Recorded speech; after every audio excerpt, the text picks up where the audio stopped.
Hello guys, welcome back to my new blog. তো আজকে একটা মেকআপ টিউটোরিয়াল করব। একদম ছোট্ট করে মেকআপ হবে, পুরো সিম্পল মেকআপ, বলতে গেলে ফাঁকিবাজি মেকআপ টিউটোরিয়াল। তো এই যে দেখতে পাচ্ছ, একটা কনসিলার নিয়েছি, মানে যে কনসিলার নিয়েছি।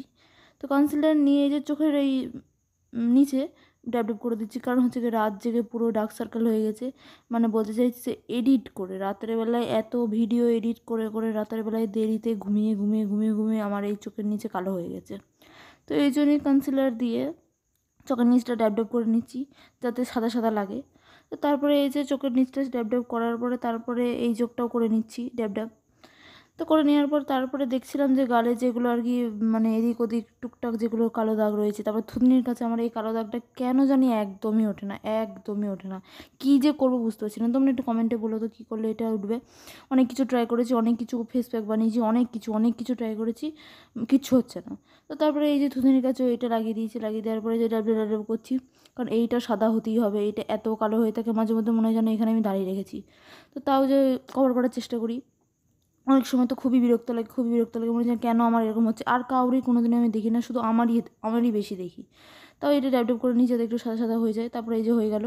তারপরে এই যে হালকা করে তারপরে আবার দেখলাম ভালো করে যে হয়েছে কিনা, তারপর বললাম না না না হয়েছে, আর করতে হবে না। আমার বেশি ওইসব দিতে ভালো লাগে না, মুখে একদম হালকাভাবে দিতে ইচ্ছে করে, আর গরমেতে একদম বিচ্ছিরি লাগছে। তো তারপরে এই যে হাতের মানে হচ্ছে যে গালের গালের এই যে একটু একটু দাগ পড়েছে, ওগুলো হচ্ছে ব্রণর দাগ, মানে আমি খুঁটে খুঁটে পুরো দাগ করে ফেলেছি, কারণ হচ্ছে আমার করতে খুব ভালো লাগে। যে কোনো কিছু একটা যদি গোটা দেখতে পেয়েছি, বাস ওটা একদম শেষ, পুরো রক্ত রক্ত বার করে দেবো খুঁজি খুঁজিয়ে। তারপরে এই যে যেই দাগগুলো হয়েছে সেই দাগগুলো এবার কভার করতে হচ্ছে, তাই গালে একটু কভার করে নিয়েছি দাগ। এমনিতেও ইনস্টাগ্রামে ফিল্টার থাকে, তাই ইনস্টাগ্রামে ফিল্টার থাকলে সব জায়গায় তো আর ফিল্টার থাকে না। তো তারপরে সেই জন্য একটু র্যাপডেপ করে নিচ্ছি। করে নেওয়ার পরে এই যে সুন্দর করে নিচ্ছি, সুন্দর করে তারপরে একটু হালকা করে বেশি বেরিয়ে গেছিলো, তারপরে যাই হোক কভার করে নিয়েছি। তারপরে হওয়ার পর দেখছি আহা কী সুন্দর লাগছে আমাকে, নিজেকে বেশ বিশ্ব সুন্দরীর মতন দেখতে লাগছে, কিন্তু একদমই লাগছে না। তারপরে কী করবো, তারপরে দেখছি কি এই দেখো আমার গলার কী অবস্থা। এইটা নিয়ে আমি যা ভোগা ভুগিয়েছি, এটা কীভাবে হয়েছে সেটা পরের ব্লগে আমি একদিন শেয়ার করবো, এখন বলবো না, এখন মেকআপটা নিয়েই থাকি। তো তারপরে এই যে কাজলটা পরে নেবো মানে হচ্ছে চোখের মধ্যে। তো তারপরে কাজলটা কীভাবে করব, কীভাবে কী করলে ভালো লাগবে সেটাই বুঝতে পারছিলাম না। তারপরে ভাবলাম যে না ঠিক আছে করতে করতে ঠিক হয়ে যাবে। তারপরে যে কাজলটা হালকা করে দিয়ে নিচ্ছি, মানে সুন্দর করে কাজলটা দিতে হবে, কারণ কাজলটা যদি সুন্দর করে চোখে না দেয় তাহলে একদমই ভালো লাগবে না, সেই মঞ্জুলিকার মতন দেখতে লাগবে। তাছাড়া হচ্ছে প্রতিবারই তো একই রকমই কাজল পরি, একটু আলাদা ট্রাই করি, একটু আলাদা সুন্দরভাবে দেখতে লাগে। সবাই তো একই জিনিস দেখতে ভালোবাসে না। তারপরে যে হালকা করে কাজল পরে নিলাম, তারপরে যে চোখে যে জল চলে এসেছিলো, কেন কে জানি এসেছিলো কে জানি। তারপরে যে চোখের জলটা এসেছিলো, না চোখের জলটা ফেলা যাবে না। তারপরে যে ব্রাশটা নিয়ে হচ্ছে কি একটু স্মাচ করে দেবো নিচেটাই, যাতে একটু বেশি বেশি ভালো লাগে। তারপর যে স্মাচ করে নিচ্ছি ঠিকই কথা, কিন্তু আমার মনে হচ্ছিলো যেন ভালো লাগবে না। তারপরে আমি বললাম ঠিক আছে, নতুন ট্রাই করছি তো, ভালো না লাগলে পরের বার করবো না, কিন্তু আপাতত তো করি।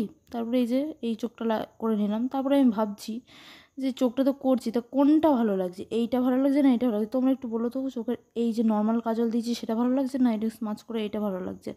তারপরে যাই হোক ওই চোখের দ্বিতীয় চোখটাও ট্রাই করে নিলাম। তারপর দ্বিতীয় চোখটা ট্রাই করার পর তারপরে দেখো এই যে কি হয়ে গেল একটা। তারপরে সেটা মুছে নিয়ে যাই হোক এটাও ঠিক করার চেষ্টা করলাম, কিন্তু ঠিক হচ্ছিল না। তাও আমি হাল ছাড়িনি গাইস, একদম পুরো লেগে রয়েছি যে তোকে ঠিক হতেই হবে, তোকে ঠিক আমি করিয়ে ছাড়বো।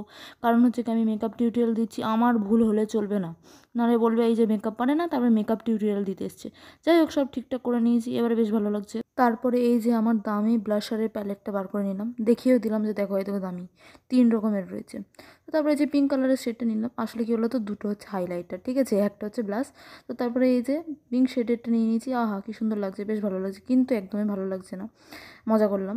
তারপরে এই যে হালকা করে ব্লাশারটা দিয়ে নিয়েছি, ব্লাশারটা দেওয়ার পরে বাবা পিঙ্কিশ ব্যাপারটা আসছিলো, কিন্তু তাও ভাবলাম যে না না এই এক গালে হলে হবে না, নাকের মধ্যেও হতে হবে।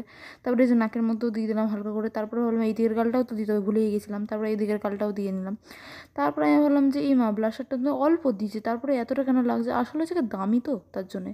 তারপরে হচ্ছে যাই হোক ব্লাশারটা সুন্দর করে দিয়ে নিয়েছি, কারণ হচ্ছে আসলে গাইজ ব্রাশ আছে আমার, কিন্তু ব্রাশ দিয়ে একদম আমার মেকআপ করতে ইচ্ছে হয় না, কেন কি জানি ব্রাশগুলো কিনেছি আসলে দেখানোর জন্য, যে দেখ আমার সব রয়েছে, কিন্তু একদমই ব্রাশ আমি ব্যবহার করি না। আর হ্যাঁ গাইজ, ফাঁকিবাজি মেকআপ টিউটোরিয়াল করতে গিয়ে ক্যামেরার ভিডিওতেও ফাঁকিবাজি হয়ে গেছে গাইজ।